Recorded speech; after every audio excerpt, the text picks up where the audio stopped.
We are back. The hits keep going. We are in Denver, Colorado. We're at the MBA Annual. We are live. We're talking to movers and shakers. We're talking lenders that are moving the needle. I couldn't be more excited about our next guest. Please help me welcome Roy George. Roy, welcome to the show. Hey, thank you for having me, Michael. I appreciate being here. Well, it is great to have you. I love having you on. You always bring a very thoughtful and a great perspective of what's going on with lenders right now. Where are people focusing? Where are lenders putting a lot of their attention and resources? So the floor is yours. Give me a little perspective. Sure. So one of the biggest things that I'm seeing right now across all of my conversations is how do I implement AI into my space? How do I get AI to be a more useful tool? Listen, it's been around a long time. Right. And the challenge has always been, how do I use it? Not that it wasn't there and it couldn't be done. It's getting a lot easier to use it. And you've just got to get the right few people in place to really get that implemented on your platform.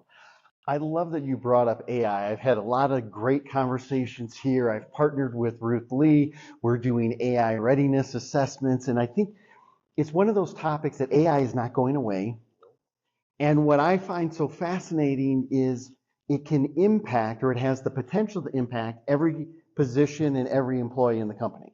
It is not just a POS. It's not just an LOS. It's not just for servicing. It's not just this. So as you look, how do you start peeling back? Because one of the biggest challenges right now is AI is a buzzword.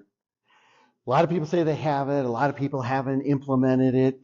Where do you start kind of sifting through all of that? So one of the coolest things we're doing right now is collecting prompts.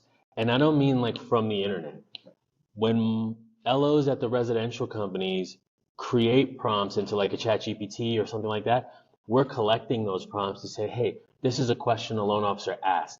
So can we build off of that to now have something readily available?